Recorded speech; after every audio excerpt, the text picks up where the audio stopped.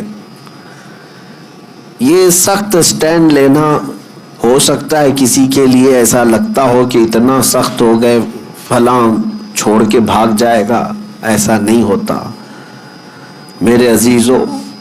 شاید یہ دوپہر سے شام کی بات ہوگی، شام تک وہ بندہ جب دیکھا یہ سارے معاملات، ساری تیاریوں کے ساتھ آ کر کے کھل کر سب کے سامنے اپنی توبہ اور برات کا اظہار کیا، اور الحمدللہ وہ اپنی توبہ پر آج بھی قائم ہے، تمام چیزیں نکل گئی۔ میں یہ بات اسی لیے کہہ رہا ہوں کہ اگر مومنین مل کر کے کسی کی اصلاح کی کوشش کریں کہ ہم تیری صحبت میں نہیں بیٹھیں گے، اگر تو باز نہیں آیا تو پھر اس کے اصلاح کا سامان ہو سکتا ہے۔ ہوتا یہ ہے عام طور پر کہ لوگ چاہتے نہیں ہیں، لوگ اس کے ساتھ اٹھنا بیٹھنا ویسی ہی جاری رکھتے ہیں، اس کی برائیاں دیکھ دیکھ کر کے بھی۔ میرے عزیزو، یہ اس کے لیے بھی زہر ہلال ہے اور تمہارے لیے بھی۔ وہ خود کبھی اصلاح کی طرف نہیں آئے گا، اور اس کی برائیوں کی صحبت کی وجہ سے تمہارے اوپر بھی قیامت کے دن سخت پکڑ ہو سکتی ہے۔ ان دو چیزوں کی طرف آپ توجہ دیں۔ اب اخیر میں گفتگو کو سمیٹتے ہوئے یہ بات کہوں گا کہ ہم آج اپنے پیر و مرشد کے ہاتھ میں ہاتھ دے کر بیعت جو کرتے ہیں، یہ بھی صحبت ہی کی بات ہوتی ہے، صحبت ہی کی بات ہوتی ہے کہ ہمیں اچھوں کی صحبت ملے جو ہمیں رسول اللہ تک پہنچا ہے۔ اور اب دعا یہ کرتا ہوں اللہ کریم کی بارگاہ میں، جو اعلیٰ حضرت نے دعا کیا تھا۔ اعلیٰ حضرت نے کیا دعا کیا تھا؟ قادری کر، قادری رکھ، قادریوں میں اٹھا۔ یہ دعا بھی صحبت ہی بتاتی ہے، صحبت ہی بتاتی ہے۔ اچھا، جتنے بھی آپ کے نام کے ساتھ جو لفظ جڑ جاتے ہیں، آپ کے نام کے ساتھ نسبت، سلسلے کے نسبت کی وجہ سے جو نام جڑ جاتے ہیں، کوئی برکاتی ہے، کوئی نظامی ہے، کوئی قادری ہے، کوئی چشتی ہے، کوئی نقش بندی ہے، کوئی سہروردی ہے، اور کوئی رضوی، کوئی اشرفی، یہ نام تو نہیں ہے لیکن یہ نسبت ہے۔ اب آپ کے نام کے ساتھ اگر احمد اور برکاتی جڑ گیا تو یہ برکاتی لفظ ہی بتاتا ہے کہ اس کو صحبت مارحرہ مطہرہ سے حاصل ہے۔ قادری اگر آپ کے نام کے ساتھ جڑا ہے تو یہ لفظ بتائے گا کہ اس کی صحبت بغداد سے جڑی ہوئی ہے۔ چشتی اگر کسی کے نام کے ساتھ جڑا ہے تو یہ بتاتا ہے کہ غریب نواز کی صحبت میں جانے والا بندہ ہے، ان کی صحبت کا طالب ہے، اسی لیے اپنے ناموں کے ساتھ یہ نسبتیں لگاتے ہیں۔ دنیا والے اپنے اپنے دوسرے بزنس کے نسبتوں پر فخر کرتے ہوں گے کہ اپنے ناموں کے ساتھ کسی عہدے کی نسبت لگا کر کے، لیکن اعلیٰ حضرت جس پر فخر کرتے تھے وہ قادری نسبت پر فخر کرتے تھے۔ علامہ، مولانا، مفتی، الحاج، قاری، حافظ، یہ سب ہو سکتا ہے منصب ہوں، عہدے ہوں، لیکن اعلیٰ حضرت اپنے لیے جو لکھتے تھے فقیر قادری۔ جہاں پر بھی آپ دیکھیں گے اعلیٰ حضرت کیا لکھتے تھے؟ فقیر قادری، یعنی اپنے آپ کو فقیر بھی لکھتے تھے اور نسبت میں قادری لکھا کرتے تھے۔ اسی لیے انہوں نے دعا بھی یہی کی، قادری کر، قادری رکھ، اور قادریوں میں اٹھا۔ قیامت کے دن بھی انہی صحبتوں میں مولا ہمارا حشر فرمائے، قدر عبد القادر قدرت نما کے واسطے۔ وصلی اللہ تعالی علی خیر خلقی محمد وآلہ واصحابہ اجمعین برحمتک یا ارحم الراحمین۔